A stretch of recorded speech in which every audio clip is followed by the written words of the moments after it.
General Winder decides to make a stand to defend Washington 10 miles from the White House.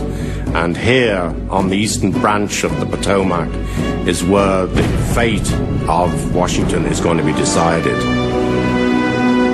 Winder makes his stand at Bladensburg, Maryland, just 6 miles from Washington, in what will be one of the most notorious American military embarrassments of the entire war. There, on August 24th, his hastily gathered, inexperienced defenders face off against veteran troops under Major General Robert Ross, the commander of the land-based invasion force. Ross, in many ways, is the ideal combat commander. He's aggressive, he's brave, and he leads at the head of his troops. He doesn't expect anyone to do something he's not willing to take on himself. On Ross's order, British troops advanced toward the first of 3 American lines.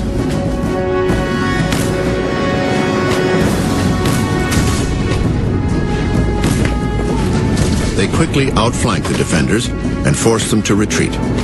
As the British moved toward the second line, American artillery blasts the oncoming light brigade. Despite this deadly onslaught, the second line begins to break. Most of the British soldiers under Ross are veterans of the Peninsula War. They've been up against some of the best troops in the world, the French. And they're just amazed, however, at how slight the resistance is from the Americans. They expected more from Yankee Doodle. The third line makes a desperate last stand until the British finally overrun them. General Winder orders a retreat that turns into a panic-stricken race back to Washington. They run so fast that the Redcoats suffer heat stroke trying to keep up with them. Charles Ball, a free black and one of the defenders on that third line, recalls the last moments of what will go down in history as the Bladensburg races. If the militia regiments could have been brought to charge the British, we should have killed or taken the whole of them in a short time. But the militia ran like sheep chased by dogs. In just 1 hour, all resistance has been wiped off the map. Now nothing stands in the way of the British as they advance toward Washington, less than 1 day's march away. Madison realizes that the onslaught is inevitable and seeks to remove himself from harm's way.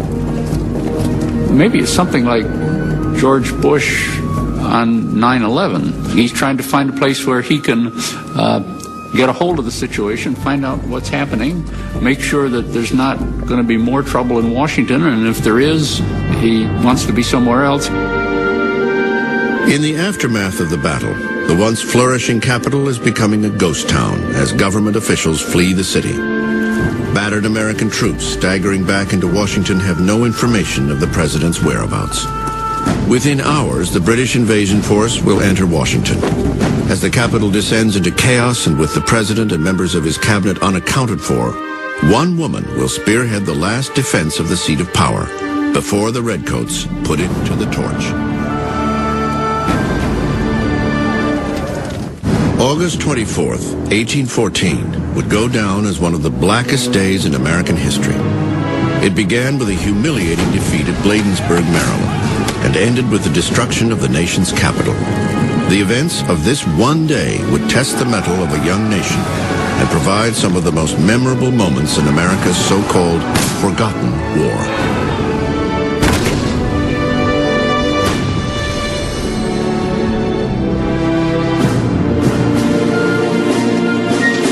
While the British overrun American forces and advance on Washington, just 6 miles away, one woman remains firmly entrenched in the White House, the First Lady, Dolly Madison.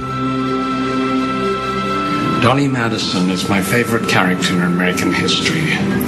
And the reason is this woman is not only courageous and heroic, risking her life to save things for posterity. This is a woman who is beloved, the most beloved woman ever to occupy the White House, admired and respected by the rich, absolutely beloved by the poor. Dolly and James Madison make up one of the oddest couples in Washington. While the president was bookish and introverted, she was the life of the party. She loved to dip snuff, play cards, and scoop ice cream. All while modeling the labors, the British would be at the doorstep of the house she had transformed into the center of Washington society. She receives word from her husband, who's out rallying troops. Evacuate the White House.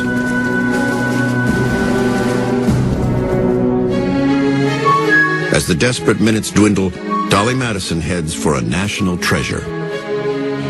This is a woman who, at the risk of her life, while the British are advancing on Washington and the male guards have fled from around the White House, this lady decides to save George Washington's portrait, painted by Gilbert Stuart, for the single reason that it has to be protected and saved for future generations.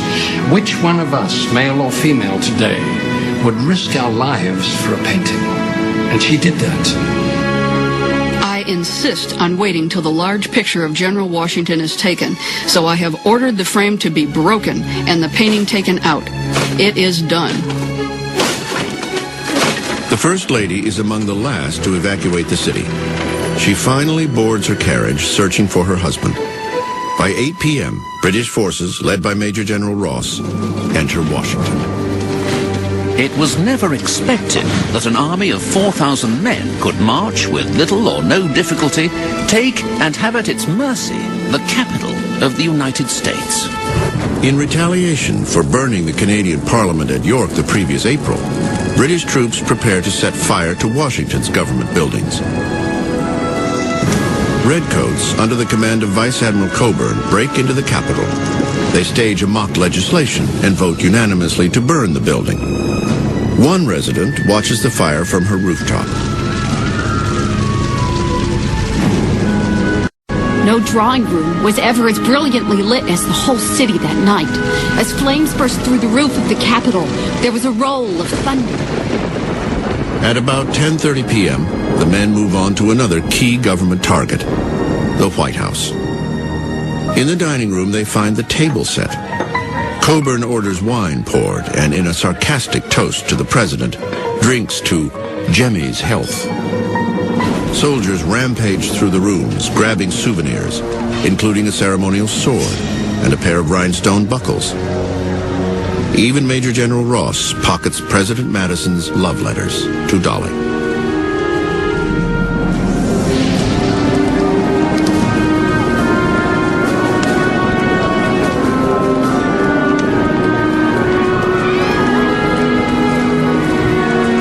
Outside the mansion, the Redcoats pitch their torches through the windows, engulfing the White House in flames.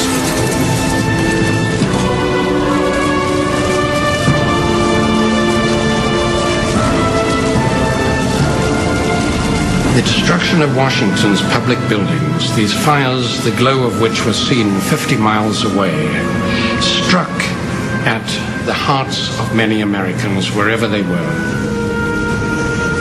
Every American heart is bursting with shame and indignation at the catastrophe, recalls George Douglas, a militia private. Perhaps no one feels the emotions more deeply than President Madison, who watches the fires from horseback in Virginia. There's no sign of panic. There was intense concern about making sure the government didn't fold up, and he felt, of course, a responsibility. At that stage, Madison was thinking, where would he find Dolly? Where would the rest of the government be? How could he reconvene them to show that the government could still function and still exist in an effective form? The next morning, August 25th, the British set the Library of Congress and the Navy Yard afire as storm clouds threaten overhead.